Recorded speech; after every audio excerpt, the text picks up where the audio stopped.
That's all a facade. Like, that's all picture perfect. Your day to day is literally just this. Damn it, this is not what I wanted. So, Sumana, how did you end up becoming a chef? Okay, that's a really funny question. Okay, good. Yeah. Okay, so I think ever since I was 13 or 12 years old, I knew this is what I wanted to do. Back in the day, we used to have this channel called Fatah Feed. Have you heard of it? I have. Yeah, so Fatah Feed, on Fatah Feed, the Food Network shows would get shown in Arabic. And I think I just enjoyed watching that. And then throughout the whole time period of my teenage years, I think my mother has been an inspiration with all the great food she would cook for all the hostings and gatherings. So I always felt that food is one thing that you can bring people together. So even if you don't talk to people, even there's a fight or even if there's a disagreement, when you sit down together and you eat, it just pushes away all the walls aside. So I felt like food was like that one catalyst where people can be brought together. And I think that was one of the reasons why I felt that I could be a chef and I could actually pursue this career. So yeah, that was the main inspiration behind becoming a chef. And how did you end up in Canada cooking? So I finished my high school from the Indian School Bahrain. When I finished my high school, the idea was that after that to pursue culinary education somewhere in Bahrain or somewhere nearby in the region. But unfortunately at that time there weren't really any educational institutions as such. So my best option was either to quit my dream to become a chef for two reasons. One, because of the logistic and commute and all of that reason, and the second thing, it was also a very unconventional career to choose from, because everyone who I knew was either becoming was choosing a career to become maybe a banker or maybe an IT or doctor. And I actually majored in marketing in high school, by the way. So to get maybe permission from home to pursue a career in culinary was not really an easy pathway. So what I ended up doing was, since I was living in East Rafah, closer to my house, 15 minutes away, there's this place called Golf Club, the Royal Golf Club Bahrain. I applied over there. I applied with my resume at a bunch of different hotels in Bahrain, literally just asking, please give me a job as a cook so that I can see if this is exactly what I want to do. Plus, if you give me a job, it's my way of at least getting my foot into the industry. I got selected to work as a cook 4 at the golf club, and I worked over there for a year and a half as working in the cafe and then slowly working into their fine dining space. And after a year and a half, I actually earned a scholarship from Bahrain to go study in Jordan. And after that, there was no turning back, because the idea was that now that I have education coming in front of me, I need to take this and move forward. So yeah. All right, and then, so how Canada? And how Canada happened. So 2 years from 2012 to 2014, I studied in Jordan. And during my educational period, I did my internship with the Fairmont in Dubai and Abu Dhabi. And I met some amazing Canadian chefs over there. And, they really instilled this value of exploring different culinary cuisines and cultures outside of Middle East. So Canada was on my mind. It was more like, Canada, North America, Europe. So what ended up happening was I got a transfer from the Fairmont in Abu Dhabi to the Fairmont in Chateau Lake Louise in the western part of Canada. So in 2014, I traveled for a 1 year, with a 1 year mindset that I'm going to work in the Rocky Mountains, have fun, and then probably travel and explore somewhere else. That 1 year became 10 years in Canada. Wow. Yeah. But while I have been in Canada for 10 years, I've obviously worked in different provinces, different regions, different hotels and restaurants and corporate brands as well. Do you ever think of coming back? I have all of my family over here, obviously. Of course, I'm very well involved in terms of representing Bahraini food, culture, cuisine out in North America. One of the challenges that I personally faced was that people didn't know where Bahrain is when I would tell them that this is where I'm from. This is where home for me. So that was one thing. And then the second thing, people would just generalize that Middle Eastern food is just shawarma and falafel. That's all that would come to their mind. I'm like, no, no, no, no, no.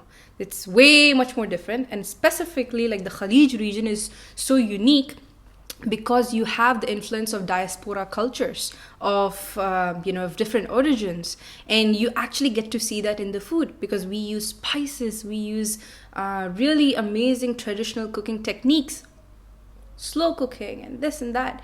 So you don't really tend to see a lot of that maybe in other Middle Eastern cultures. Like there's different identity within that.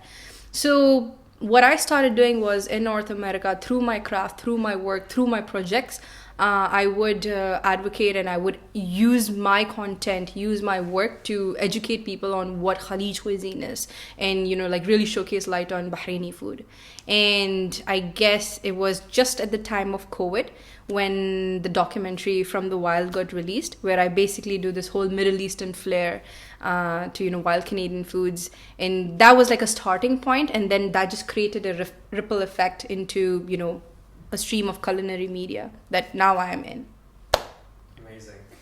Do you plan on being like a chef on TV sometime or getting more into media-based cooking?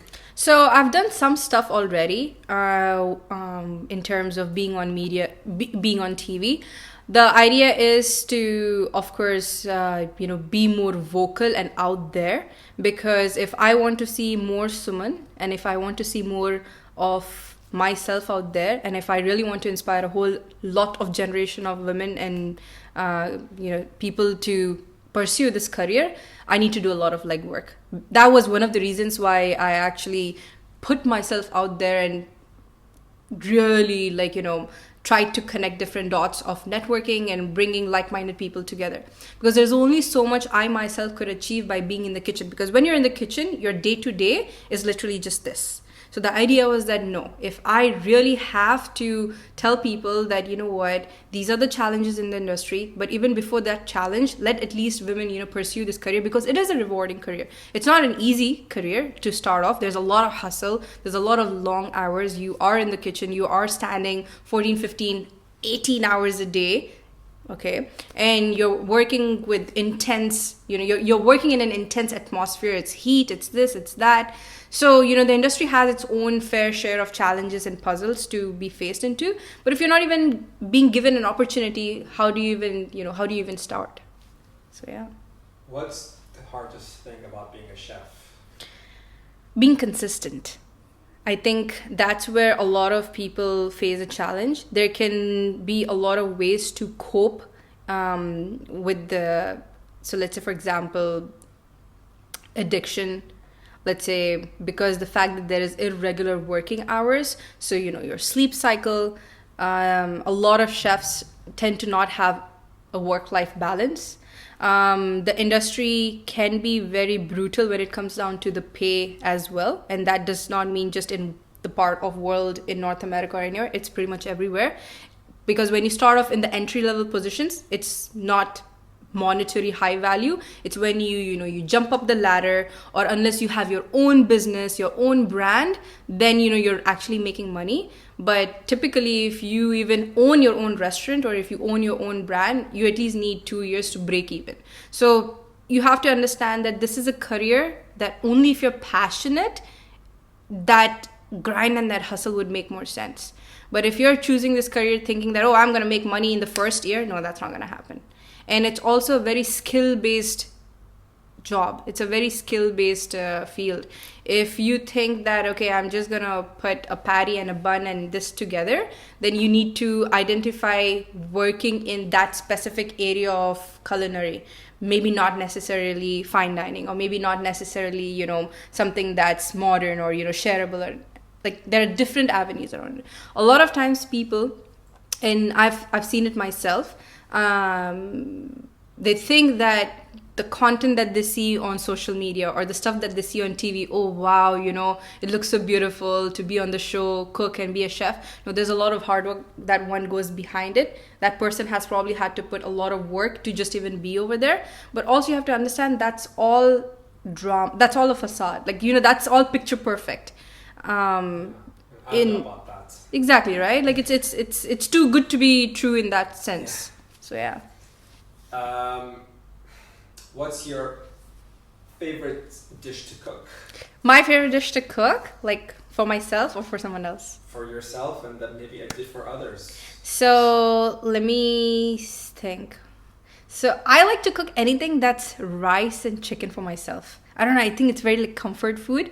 It's also something that reminds me of home. So like when I say rice and chicken, I'm talking about like machroos and like mandi and kapsa sort of a thing. I love eating with my hands.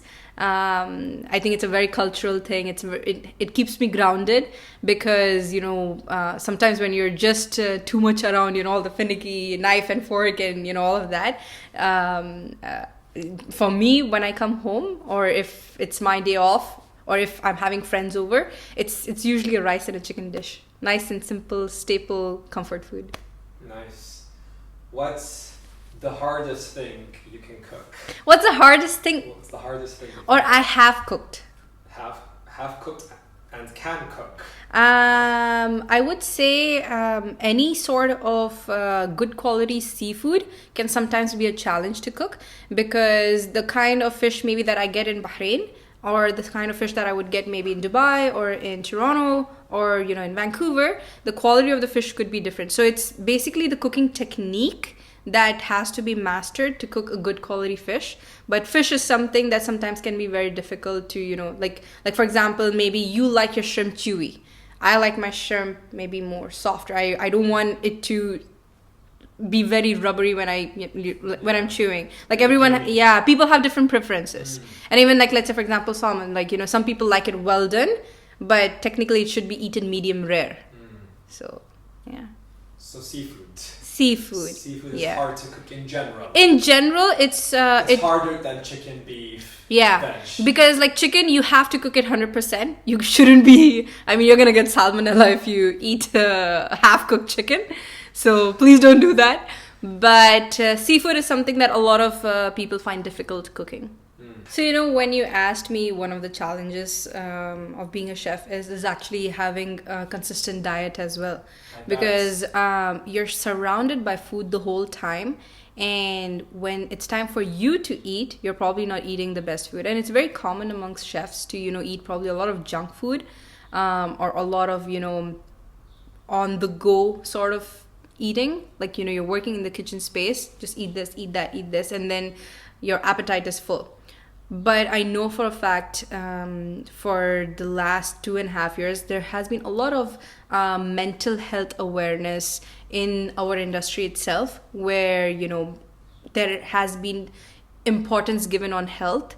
There has been given importance to, the kind of food that workplaces offer to their employees. And at the same time, just chefs in general taking ownership of what they put into their, body.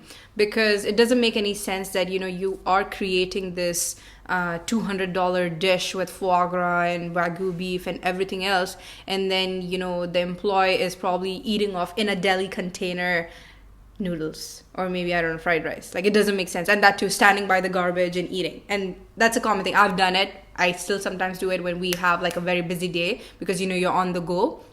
But especially for the newer generation of chefs, like they don't deal with this sort of behavior, or they are very well aware that, okay, it's time for me to eat. I'm going to stop my work and, I'm going to go sit, have a proper meal. I'm just going to go step out and eat an actual sandwich or rather than just some sort of junk food. And they should be fed. Yeah, and they should be fed. From the restaurant itself. Exactly. It doesn't make any sense that you are cooking, as you said, a gourmet meal. Yeah. And you go out and have McDonald's. Yeah. It makes no sense. Yeah. It makes. I don't know. It's a restaurant. Exactly. There is food. Exactly. Okay, fine. They don't have to give you the most expensive. No, but there has to be staff meal. caviar. No, there has to be staff meal and everything created, because these are the people. Because if you expect your chefs, your cooks to put out the best food, you need to feed them as well. You need to treat them the best in the best manner as well. Isn't it called family? Family meal, yeah, Right. like a family meal, Right. like a family staff meal, yeah. So that's where a family Is meal. that new? No, it's not a new thing. It's an old concept. People tend to eliminate it to save money, but at the same time, you have to understand it's an amazing team building activity.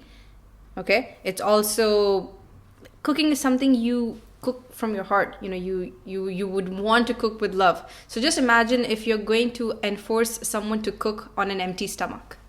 I don't think so. That's going to be a great practice. It's not very loving. It's not. And it shows in the meal. Like It comes shows, out. yeah. You gotta be happy to cook Yeah. happy food. Yeah. So, what do you think you want to be doing in the next few years? So, couple things that I have already been working on, and it's sort of my purpose and intent in life. And pretty much every other project or work or gig that I do, I encompass that ideology around it. One with, for sure, showcasing the best of my cultural roots in terms of the perception that people have with Middle Eastern food. Okay. The second thing is having good representation of women in leadership.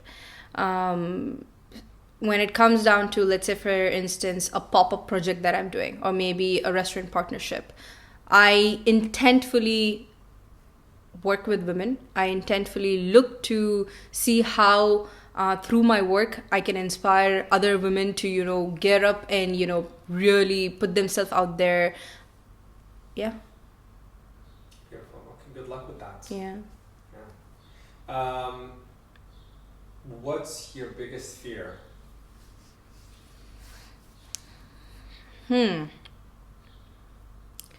What's my biggest fear? No one has ever asked me that. Well, usually, like, very religiously speaking, usually people say that, you gotta have fear of God, right? I think, I don't think so. I have a fear of losing anything in this world, like, materialistically. I think if you do stuff with good intent, you reap a reward. And if you don't, then it's not meant for you. But what I do fear is maybe, sometimes losing time. I think as a human being, losing time or time going too fast is maybe just a fear that, I have probably. Yeah. It's an interesting question. Yeah. So dying is a fear. No, dying is not a fear. No. Just No. because losing time from what? Or maybe What are you losing? losing time with your loved ones. Okay. An aging parent, for example. That's something I would say. Aging parent. Yeah. So fear of losing an aging parent. What would you That was a say- very intense question. Good one. What would you say to someone that is an aspiring chef?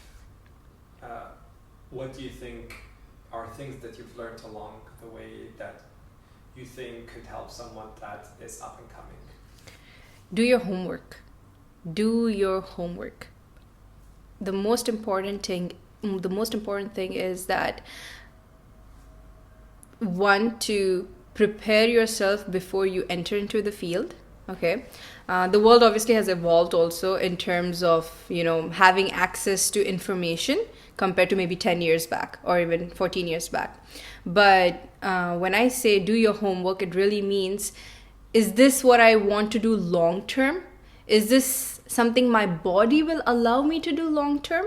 Is this something that I want to do even after I turn 40 years old? Or is this something that within the same industry I can evolve and be creative and find something else to do? I'm going to talk in general about hospitality industry, okay, for a second, not just chefs, like chefs and the service industry. What happens is that because the way how our body is, just imagine, like, so let's say if you entered into the industry while you were 21, 22 years old, and now maybe you're 35, 36, in your mid 30s. And if you haven't had consistent diet, if you have had irregular hours, and it's been going on for so many years, and now maybe you have developed some sort of illness, or maybe you have developed some sort of a habit which is very difficult to be difficult to get rid of, your body is going to call out. Like, you're going to have pain here and there, which obviously it's going to affect you. So it's very important, if you are trying to pursue this career, have your homework in terms of understanding, where do I see myself after 15 years, after 10 years? Do I want to keep working for someone else, or do I want to work for myself? Do I want to maybe open up my own business? Maybe I work for a couple years and I can become a food entrepreneur. So don't just limit yourself thinking that I want to be a chef, I want to be a wine expert, or if I want to be a front of house manager. Sometimes there are certain skills that are required as you grow in the career. And another thing, that back in the day, I was trained with a mindset that, it's only fine dining that you should be in, or, you should only be working in hotels, or you should, no. Everyone has different skill sets within the industry. You need to identify that and really pursue it. There's nothing wrong in working for maybe a fast food chain. There's nothing wrong in working for a mom and pop restaurant, or there's nothing wrong for working for a company where you're creating recipe development. I feel a lot of, the media in the past years, especially before COVID, showcased this fancy image of, having, let's say, stars and Michelin and this and that. And if you look deep into conversations from chefs who actually had been given these awards, they talk about the amount of stress that, you tend to gain with these rewards as well. Oh, absolutely. So I know a chef personally who told me this. Yeah. But you have to understand that, you are your best competitor. You want to be, your better version for your own company, or for your own employees, for your own team. So that differentiation is very important to be understood from a very early age, because time, again, you would lose time, and then you would realize, damn it, this is not what I wanted. Or damn it, I could have, probably chosen this particular field in the career. I didn't have to maybe, not have because this is what would happen, is that, okay, you're so focused in your career, you're so focused in, doing X, Y, Z, you may miss out on other blessings in life. So yeah, so finding that balance is a little important. One final question. If you were to leave this earth with one message that someone had to find, or something that you were going to put out for the world, a message that you have, what would that message be? Be more kind. I think people tend to undervalue kindness. And when I say kind, it doesn't mean being fake. It has to be genuine. It can be almost too trendy to be kind these days. When you're kind to someone, even with the way how you speak, the way how you treat, the way how, sometimes make yourself available in terms of time, just a conversation, hi, how are you? Is your day good? Genuinely asking someone else's wellness, I think goes a really long way. I feel the way how our lives have become, with the hustle culture, with, I want to do this in life, I want to do that in life. People forget to be just kind, and sometimes be kind to themselves, where, you push yourself so hard that you're too busy with work, you're too busy with reaping the rewards, but you're not really enjoying the moment. You're not cherishing the moment. So being kind. Are you kind? I've been told I am. You seem kind. I seem kind. You seem very kind. I think I've had my fair share of,